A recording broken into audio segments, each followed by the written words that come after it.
Good afternoon, Off the Bench Sports family. We are here at Woodlawn High School, home of the Panthers. Before you, that guy, hey, he's been that guy. Everybody knows that face. What's up, Coach? Man, they're doing well, man. In the middle of the week, man, we getting ready for this upcoming game this week on Friday against Riverside, and putting them game plans in and getting ready to execute. Hey, Coach Randle, Woodlawn Panthers football head coach, got here middle of the summer. What was the biggest adjustment for you, leaving Baton Rouge, coming to St. George. St. George. St.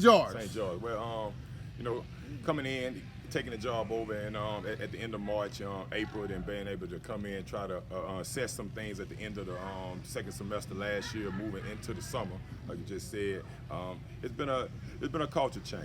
I mean, basically coming in, and anytime you come into a new program, new school, new system, there's some things that you have to put in place that you want to see go, but you also want to see what's already in place. So I've been going through those things, me and the rest of the coaching staff that's came on board, and all the players. Basically, we've been getting a chance to get adjusted to one another. We had a few games now to kind of put some personnel things in place. Kind of see who's the guys that we need in certain places. I mean, going in, we had an idea, but it wasn't all the way in place till we could see them actually play underneath those lights. And we've been doing a lot of personnel changes as we've been going throughout those weeks, and we've been finding out some of the players that we may not have thought that could do some things, step up and do some things. And some of the players that we thought that we were going to be able to count on, that they just haven't got there yet. So that's where we are right now going into week 3. You've had a couple of stops on your coaching tree there. Tell us about them. Starting off after finishing playing up in the league, and then coming back to Baton Rouge as a assistant. I was at Tara, I was at Scotlandville as an offensive coordinator. I was actually here at Woodlawn. So now, as a head coach, I've been at Southern Lab, I've been at TCA, and now back at Woodlawn as the head coach. Being that you were a tenured head coach already, how hard was it to get a coaching staff to come over here and join you here at Woodlawn? And did you bring some guys with you that you already previously had on your staff? Correct. I mean, coming in, I was able to bring in offensive and defensive coordinator, along with some of my other assistants that was with me at some of the other stops. But I also kept on a few of the guys that was here already.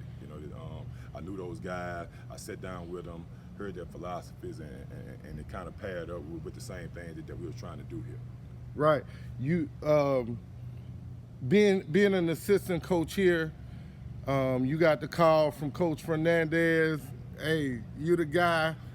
What was the first thing in your mind that you said that, hey, this is what I need to get Woodlawn back to the winning that they did in the past? Correct. Well, after getting the call, actually, when I first got the call back in January, I was still at TCA, not knowing that school was actually going to close, so I actually turned it down. And then I came back around up in February, and the job was still open. So obviously, I knew that this was a place that I would always come back to if I had the opportunity. And since it was there, I jumped on it. So, and basically, after getting in, like I said, in that first semester, being able to assess everything that was going on, I know that we need to bring in a good 9th grade class and be able to, highlight some of the things that we had going on here, not only athletically but academically, to be able to get those guys on board. So we was able to do that. I think we have a good 9th grade class in, and by us moving up to 5A, obviously, man, we need those numbers to continue to go up. Right. So you come here, you guys have a summer workout program, go through 7v7, fall camp. What's a fall camp like under Coach Marcus Randle? What are your principles and philosophies as into getting new guys to buy into your system? Well, basically, coming in, effort, that was the main thing, man. Coming out giving effort. I knew everything would be new to all of the kids here, pretty much our coaching style, our schemes, the different things we run on offense and defense compared to what they've done in the previous years. So that's always a big thing when you come in and you're taking over a program. Those could be the first things that you got to come in, assess, do, and then be able to find out, do you have the personnel to run what you want to run? because you might have to change that up depending on not college. So you're not going out being able to recruit kids to just do what you want to do. Right. So you got to kind of take the guys that you have, adjust to those guys, and then be able to do the best that's for that that team. Every team has their own identity. A good craftsman knows how to mold kids and mold them well. Again, just knowing the history of Marcus Randle, I know that you've won at every level, so that always tends to, my personal opinion, kids should look at that format and say, hey, my coach wins, he's won, he knows how to win, and so let's follow that lead. And I think tradition sometimes kills if the intent of tradition is wrong. But in your case, the path has been laid, the groundwork has been laid. How do you get these kids now after a tough 0-2 start? How do you get these kids to get where they need to go?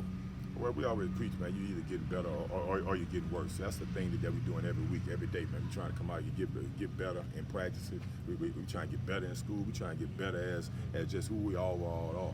So, because we all are creatures of habit. That's what I always tell them. It's not a light switch. It's things that you have to come out and do every day. And just because things don't go your way, don't mean that we're not doing good things. I mean, obviously, there's some things that we got to clean up, in that 0-2 start. But like I said earlier, it was finding out our personnel, finding out different people that can play in different spaces. So I think that we are finding those things and we finding tuning them. And I think this week it'll be a little different.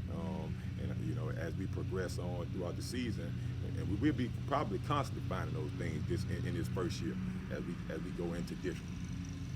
Hey, Coach, thank you for taking a moment with Off the Bench Sports. Really appreciate it.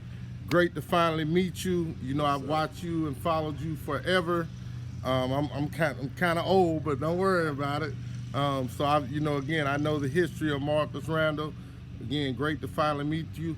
Thank you. Remember, get off the bench, get into the game. I want to say thank you too, man. No doubt, Coach. Appreciate it.